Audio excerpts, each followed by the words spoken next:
Bismillahirrahmanirrahim. Assalamualaikum warahmatullahi wabarakatuh. Perkenalkan, saya Samsubair Sarip, calon guru penggerak Angkatan 11 Kabupaten Bardo. Dan di depan saya Pak Muhammad Ruslan SPD. Beliau adalah Kepala Sekolah UPTD SDN 79 Bardo. Jadi untuk mempersingkat waktu, marilah kita memulai percakapan wawancara kita ya Pak pada pagi hari ini. Jadi mungkin nanti Pak ada beberapa pertanyaan yang akan saya lontarkan ke Bapak. Baik Pak, jadi untuk pertanyaan pertama Pak, selama ini bagaimana Bapak dapat mengidentifikasi kasus-kasus yang merupakan dilema etika atau rujukan moral? Ya Pak, seperti itu Pak. Bagaimana Bapak dapat mengidentifikasi kasus-kasus yang merupakan dilema etika atau rujukan moral? Jadi selama ini saya melihat di sekolah ini tidak ada permasalahan. Ya betul Pak. Iya. Ya. Jadi di lingkungan sekolah ini Pak, dalam dilema etika tidak ada permasalahan ya Pak. Ya Pak. Tapi ketika Pak, jika ada siswa yang mengalami masalah di rumah Pak atau yang berdampak di sekolah Pak, keputusan yang sulit harus dibuat ketika harus yang bagaimana itu Pak? Artinya masalah apa itu kalau di rumah? Kalau misalnya Pak, anak terlambat datang ke sekolah Pak. Kita kami bina sudah di sekolah. Ya betul. Ya. Sebagai pembinaan ya Pak di sekolah ya Pak. Iya betul Pak. Terus Pak, untuk pertanyaan yang selanjutnya Pak, pertanyaan kedua, selama ini bagaimana Bapak menjalankan pengambilan keputusan di sekolah Bapak, terutama untuk kasus-kasus di mana ada dua kepentingan yang sama-sama benar atau sama-sama mengandung nilai kebajikan. Misalnya Pak, ada rekan Bapak memiliki penyamaan kepentingan yang sama-sama, terus yang mengandung nilai kebajikan Pak. Contohnya Pak, misalnya ada salah satu guru di sekolah Bapak yang mengikuti PPG Pak. Terus pada saat PPG itu Pak, bersamaan dengan waktu jam pelajarannya Pak, bagaimana? Iya Pak, bagaimana Bapak bisa melakukan kepentingan itu Pak dalam nilai-nilai kebajikannya Pak? Seperti itu Pak. Jadi kalau saya kasih posisi jelas, saya posisi kami saja. Oh betul ya Pak. Sama dengan contohnya program apa ini kan sementara. Ya betul Pak. Yang minta isinya riset tuh. Ya betul. Oh seperti itu ya Pak. Iya. Jadi biasanya Bapak duduk ya Pak bersama rekan gurunya membicarakan masalah seperti itu tadi. Iya. Nah, terus Bapak juga mempertimbangkan semua aspek dan mendengarkan pendapat dari rekan-rekan yang lain ya Pak. Iya. Terus kemudian Bapak juga membuat keputusan berdasarkan apa yang terbaik untuk semua pihak yang terlibat ya Pak. Terlibat. Oh seperti itu ya Pak ya? Iya Pak. Sangat luar biasa Pak. Terus pertanyaan yang ketiga Pak ini Pak, langkah-langkah atau prosedur seperti apa yang biasa Bapak lakukan selama ini Pak? Selama Bapak menjabat kepala sekolah di sini Pak, langkah-langkah seperti apa yang Bapak biasa lakukan selama ini Pak? Apa contohnya? Contohnya Pak, pada saat memberikan kayak supervisi di dalam lingkungan sekolah Pak, seperti apa langkah-langkahnya Pak? Misalnya ada kasus ada guru Bapak misalnya tidak lengkap RPP-nya, bagaimana langkah-langkah prosedurnya Pak supaya Bapak bisa lakukan semua ini? Ya, cuma kita minta saja tolong dilengkapi ini. Itu harus diketahui kan. Iya Pak, betul. Ya, itu kalau tidak lengkap. Oh seperti itu ya Pak Iya. ya. Jadi pertama Pak di sini mengumpulkan semua informasi ya Pak ya. Ya. Terus kedua Bapak juga membicarakan dengan tim untuk rekan-rekan guru untuk bagaimana solusinya. Tapi selama di sini di depan guru itu tidak lengkap anunya, selalu Lengkap ya Pak ya? Ya betul. Jadi Bapak sudah membuat keputusan dengan menyusun rencana untuk melaksanakannya ya Pak ya? Iya. Ya sangat luar biasa Pak. Terus pertanyaan yang keempat Pak, di sini hal-hal apa saja yang selama ini Bapak anggap efektif dalam pengambilan keputusan pada kasus-kasus dilema etika Pak? Contohnya itu tadi Pak yang dilema etika ketika ada rekan guru yang bersamaan dengan ini atau ada siswa yang terlambat di sekolah dan dari rumahnya seperti itu Pak, dilema etika Pak. Bagaimana Bapak mengambil keputusan? Artinya tadi harus saja pembinaan begitulah. Ya betul. Iya. Ya. Jadi Bapak di sini jadi memberikan pembinaan dan melibatkan Ya. semua pihak dalam. Begitu juga kalau guru ada begitu, guru kasih juga pembinaan. Ya betul Iya, Pak. Iya. Jadi Juga anak ya betul Pak. kalau selalu yang selalu terlambat sekolah. Ya betul. Oh jadi Bapak di sini melibatkan juga semua rekan-rekan guru ya Pak ya. Ya.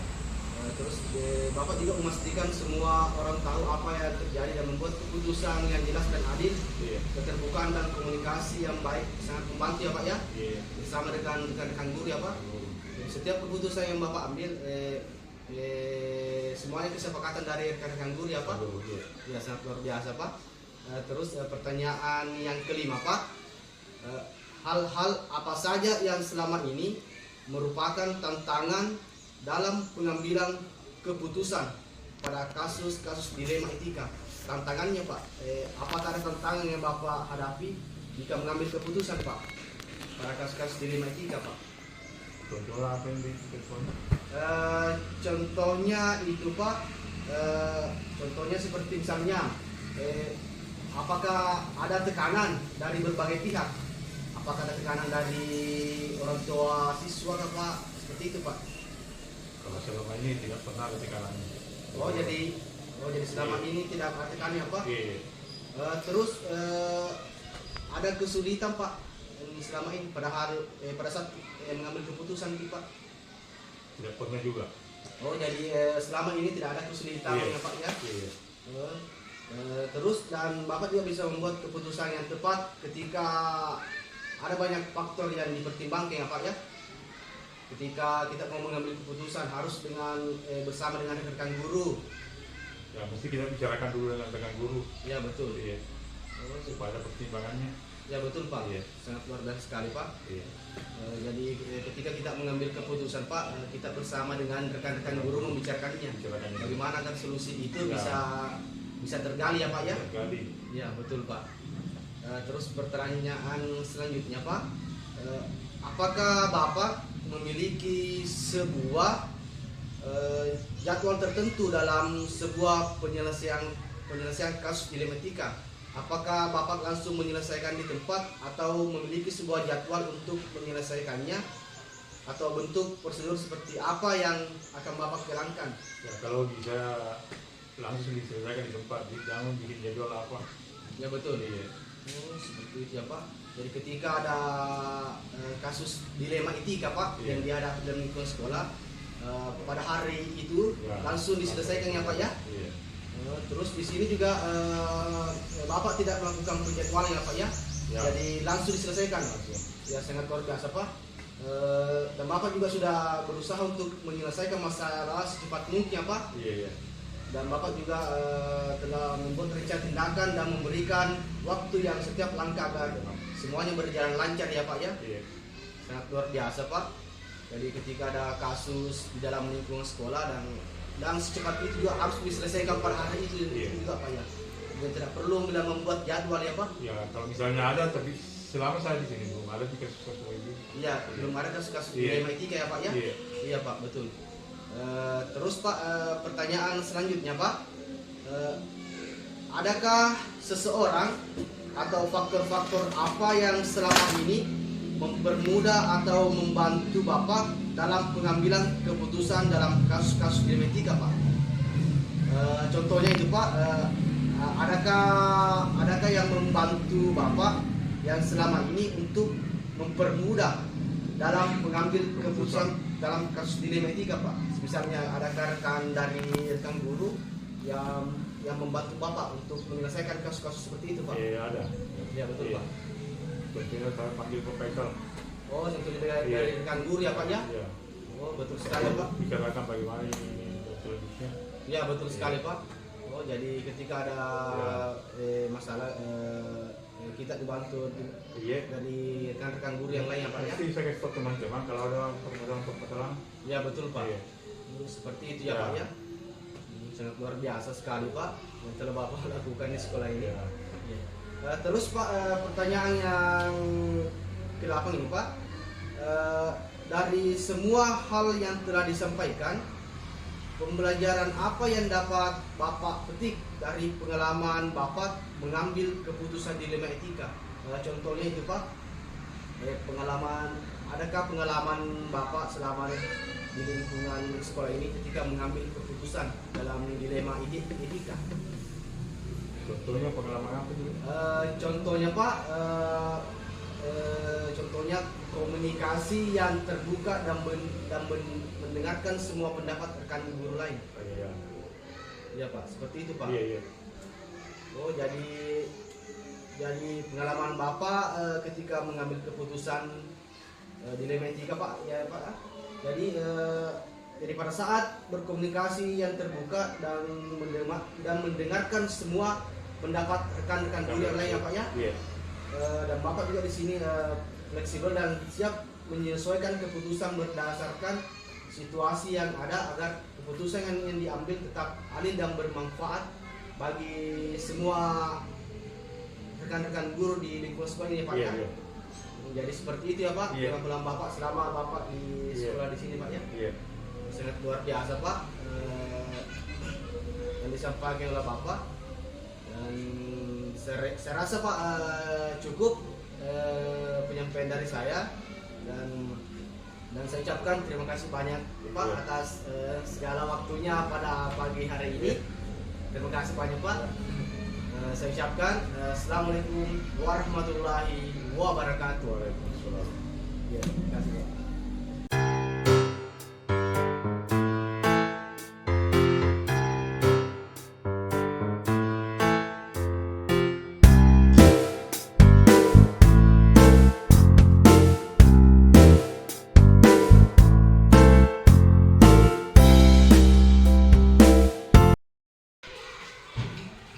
Bismillahirrahmanirrahim. Assalamualaikum warahmatullahi wabarakatuh. Waalaikumsalam warahmatullahi wabarakatuh. Perkenalkan, saya Samsubair Sarif SPD, calon guru penggerak angkatan 11 Kabupaten Bandung. Dan di depan saya beliau Ibu Fatmawati SPD SD dari SDN 76 Kabupaten Bandung. Jadi untuk mempersingkat waktu, jadi di sini saya akan melakukan percakapan wawancara dengan beliau. Jadi sebentar Ibu, ada beberapa pertanyaan Ibu. Iya. Jadi kita mulai saja Bu. Jadi untuk pertanyaan pertama Bu, selama ini bagaimana Ibu dapat mengidentifikasi kasus-kasus yang merupakan dilema etika atau diduga moral? Terima kasih atas pertanyaannya. Menurut saya, biasanya kalau ada dilema kita saat ada konflik antara aturan sekolah dengan kebutuhan siswa, itu biasanya terjadi dilema etika. Seperti kasus siswa terlambat tapi nilainya tinggi untuk tetap masuk sekolah, atau bisa juga siswa berkelahi karena hal sepele dan lain sebagainya. Kira itu yang masuk di dalam dilema etika, salah satu contoh. Ya. Sangat benar sekali Bu yang dikatakan disampaikan oleh Ibu bahwa dilema kita saat ada konflik antara aturan sekolah dengan kebutuhan pribadi siswa, tapi punya niat tinggi untuk tetap masuk sekolah ya Bu. Luar biasa sekali. Terus pertanyaan yang kedua, selama ini bagaimana Ibu menjalankan pengambilan keputusan di sekolah Ibu, terutama untuk kasus-kasus di mana ada dua kepentingan yang sama-sama benar atau sama mengandung nilai kebajikan. Seperti itu. Terima kasih. Biasanya kalau saya mengajak orang tua dari beberapa orang tua dari pimpinan dan pengelola sekolah untuk berdiskusi. Ya. Kami secara bersama mempertimbangkan semua sisi dari masalah dan bagaimana dampaknya sebelum memutuskan suatu kebijakan. Ya. Kami berusaha mencapai kesepakatan bersama yang adil untuk semua, untuk siswa, untuk orang tua, dan untuk kepentingan sekolah. Saya kira demikian untuk saya. Untuk masalah. Ya, sangat luar biasa sekali Bu, bahwa biasanya Ibu mengajak beberapa orang tua dan pengelola sekolah untuk berdiskusi ya Bu, dan mempertimbangkan semua sisi dari masalah dampaknya sebelum memutuskan sebuah keputusan ya Bu. Sangat luar biasa sekali.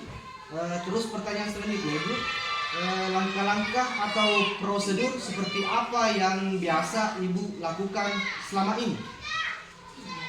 Terima kasih. Pertanyaan yang ketiga, langkah-langkah yang biasa saya lakukan adalah mengumpulkan semua informasi yang terkait dengan prosedurnya, kemudian mengidentifikasi nilai-nilai yang bertentangan, kemudian mempertimbangkan dampak keputusan untuk semua orang. Kemudian hal ini setelah itu kita pertimbangkan, didiskusikan dengan tim, kemudian ambil keputusan berdasarkan analisis, kemudian kita membuat suatu rencana yang akan kita putuskan. Itulah langkah-langkah ya, atau prosedur yang biasa dilakukan selama ini. Ya betul sekali Bu, sangat luar biasa sekali Bu langkah-langkah atau prosedur yang Ibu lakukan selama ini. Terus Bu, pertanyaan selanjutnya Bu, hal-hal apa saja yang selama ini Ibu anggap efektif dalam pengambilan keputusan pada kasus-kasus dilema etika? Seperti itu Bu. Ya. Yang paling efektif ya, hal-hal yang paling efektif adalah melibatkan berbagai orang, siswa,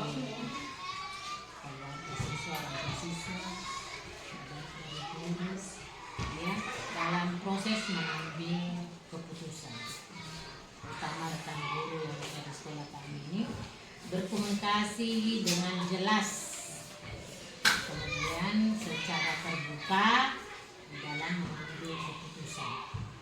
Karena kita juga diharuskan, kita juga harus mengikuti prosedur yang sudah ada di dalam mengambil keputusan sesuai dengan prinsip dan aturan yang ada di sekolah dan etika yang memanusiakan kemanusiaan. Ya betul sekali yang disampaikan oleh Ibu, bahwa yang paling efektif melibatkan berbagai dalam proses keputusan, terutama orang tua atau wali siswa dan rekan-rekan guru, dan transparan dalam mengambil keputusan ya Bu. Sangat luar biasa. Terus pertanyaan selanjutnya Ibu, hal-hal apa saja yang selama ini merupakan tantangan dalam pengambilan keputusan pada kasus-kasus dilema etika Bu? Merupakan tantangan biasanya itu di dalam konflik kepentingan para pihak yang terlibat, itu adalah tantangannya ada tekanan dari luar dan suatu ketidakpastian dalam memilih keputusan yang tepat. Kadang-kadang sulit untuk membuat keputusan yang bisa diterima oleh semua pihak. biasanya masing-masing benar menurut dia. Dan pengambilan keputusan di sini inilah dilema, ya, selama dilema etika. Itu muncul tekanan dari luar. Mungkin ada yang lebih tinggi posisinya dari kita, dari kami. Jadi dia tanya bagaimana dia harus meluruskan pihak sebelah dengan yang sebelah, selalu begitu. Ya, sangat luar biasa Bu bahwa dalam pengambilan keputusan pada kasus-kasus di Indonesia bahwa tantangannya sangat luar biasa sekali Bu, bahwa konflik kepentingan antara pihak-pihak yang terlibat, tekanan dari luar dan ketidakpastian dalam memilih keputusan yang tepat ya Bu, sulit untuk membuat keputusan yang diterima semua pihak ya Bu. Nah, seperti itu. Terus pertanyaan selanjutnya Bu, apakah Ibu memiliki sebuah katakan atau jadwal tertentu dalam sebuah penyelesaian kasus dilema etika? Apakah Ibu langsung menyelesaikannya di tempat pada hari itu ketika menghadapi kasus dilema etika, atau memiliki sebuah jadwal untuk menyelesaikannya, atau bentuk atau prosedur seperti apa yang akan Ibu jalankan? Seperti itu Bu. Terima kasih. Saya tidak selalu punya jadwal tetap, tapi saya selalu berusaha menyelesaikan masalah secepat mungkin sambil memastikan bahwa semua langkah diambil dengan hati-hati. Biasanya saya membuat rencana dan memberikan penggat waktu untuk setiap langkah, tetapi tetap fleksibel jika situasi begitu. Kira-kira langkah jadwal tertentu yang dalam mengambil sebuah keputusan menyelesaikan masalah. Ya, sangat luar biasa sekali Bu bahwa setiap masalah tidak mesti harus selalu mempunyai jadwal ya Bu. Misalnya jika bisa diselesaikan pada hari itu, ya diselesaikan ya Bu. Ya, sangat luar biasa sekali Bu pada saat Ibu mengambil keputusan. Terus pertanyaan yang selanjutnya Bu, adakah seseorang atau rekan guru atau faktor-faktor apa yang selama ini mempermudah atau membantu Ibu dalam pengambilan keputusan dalam kasus-kasus dilema etika Bu? Terima kasih. Saya kira ada dukungan dari tim yang kompak dan memiliki pedoman etika yang jelas sangat membantu. Terkadang saya juga melibatkan konsultan atau mediator dari luar untuk mendapatkan pandangan tambahan. Dukungan dan keterlibatan seluruh dan juga memudahkan proses sebuah keputusan. Demikian. Ya, sangat luar biasa Bu dalam dari sini faktor-faktor yang mempermudah atau membantu Ibu dalam pengambil keputusan. Tentunya ada dukungan dari tim merupakan salah satu dari rekan guru tentunya seperti itu Bu, untuk melibatkan komite sekolah atau orang tua murid atau ibu dan seluruh dukungan dan keterlibatan seluruh warga sekolah juga memudahkan proses keputusan yang Ibu sangat luar biasa sekali Bu. Terus pertanyaan selanjutnya Bu, atau ini pertanyaan terakhir Bu, dari semua hal yang telah disampaikan, pembelajaran apa yang dapat Ibu petik dari pengalaman Ibu mengambil keputusan dilema etika? Selama ini saya belajar mempelajari bahwa keterbukaan dan komunikasi sangat penting dalam pengambilan keputusan. Saya juga belajar bahwa penting untuk mempertimbangkan semua aspek dan dapat dampak dari keputusan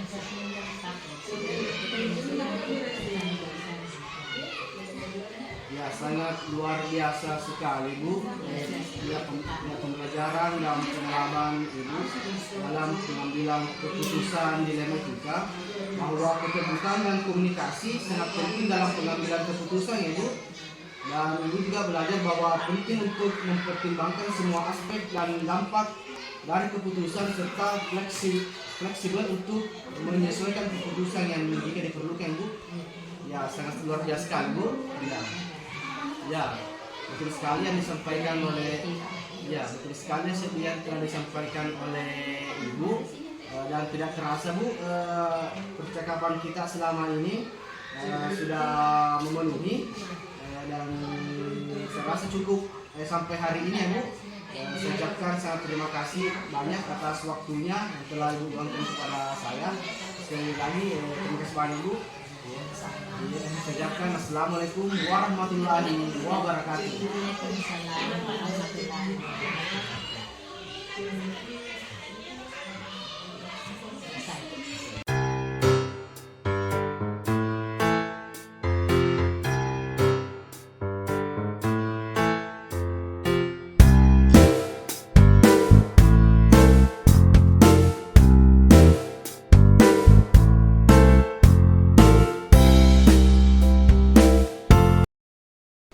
Bismillahirrahmanirrahim. Assalamualaikum warahmatullahi wabarakatuh. Perkenalkan, saya Samsul Sarif, calon guru penggerak angkatan 11 Kabupaten Badung. Dan di samping saya beliau kepala sekolah saya, Ibu Munira SPD SD, kepala sekolah UPTD SDN 83 Badung. Jadi untuk mempersingkat waktu, jadi saya akan melakukan percakapan dengan Ibu sebagai wawancara. Terima kasih Bu atas kesempatannya pada pagi hari ini Bu. Jadi mungkin ada beberapa pertanyaan Bu. Jadi pertanyaan yang pertama ini Bu, selama ini bagaimana Ibu dapat mengidentifikasi kasus-kasus yang merupakan dilema etika atau rujukan moral? Oh ya, kami bisa tahu jika ada dilema etika ketika ada situasi di mana kepentingan atau nilai-nilai bertentangan. Misalnya, jika ada siswa yang mengalami masalah di rumah atau di sekolah dan itu berdampak pada sekolah, dan ketika itu ada keputusan yang sulit harus dibuat, kita harus berhati-hati dan mendiskusikan dengan bersama. Ya. Jadi seperti itu Bu, jika ada dilema etika ketika ada situasi di mana kepentingan atau nilai-nilai bertentangan, jika ada siswa yang mengalami masalah di rumah dan itu berdampak pada sekolah atau ketika ada keputusan sulit yang harus dibuat, kita harus berhati-hati dan mendiskusikannya dengan baik ya Bu, dengan rekan-rekan guru. Terima kasih banyak Bu, sangat luar biasa sekali jawaban dari Ibu. Terus pertanyaan yang kedua Ibu, selama ini bagaimana Ibu menjalankan pengambilan keputusan di sekolah Ibu, terutama untuk kasus-kasus di mana ada dua kepentingan yang sama-sama benar atau sama-sama mengandung nilai-nilai kebajikan? Iya, kepentingan yang sama-sama benar atau sama-sama mengandung nilai kebajikan, simpulannya yaitu kami biasa duduk bersama dengan tim dan membicarakan masalahnya, dan kami mempertimbangkan semua aspek dan mendengarkan pendapat orang lain. Lalu kemudian kami membuat keputusan berdasarkan apa yang terbaik untuk semua pihak yang terlibat. Ya betul sekali, sangat luar biasa sekali jawaban dari Ibu bahwa jika mengambil keputusan biasanya duduk bersama dengan tim dan rekan-rekan guru ya Bu, kemudian membuat keputusan berdasarkan apa yang terbaik untuk semua pihak yang terlibat ya Bu. Iya. Sangat luar biasa sekali Bu. Terus pertanyaan yang ketiga Ibu, langkah-langkah atau prosedur seperti apa yang biasa Ibu lakukan selama ini? Ya, yang pertama langkah-langkah yang saya lakukan yaitu kami kumpulkan semua informasi yang ada. Yang kedua, kami identifikasi nilai-nilai yang bertentangan. Ketiga, kami membicarakan dengan tim untuk mencari solusi yang adil. Setelah itu kami buat keputusan dan menyusun rencana untuk melaksanakannya. Itu langkah-langkah yang saya ambil. Iya Bu, betul sekali Bu, sangat luar biasa sekali langkah-langkah yang Ibu ambil. Yang pertama tadi bahwa Ibu mengumpulkan semua informasi yang ada, terus mengidentifikasi nilai-nilai bertentangan, terus Ibu juga membicarakan dengan tim atau rekan guru untuk mencari solusi yang adil.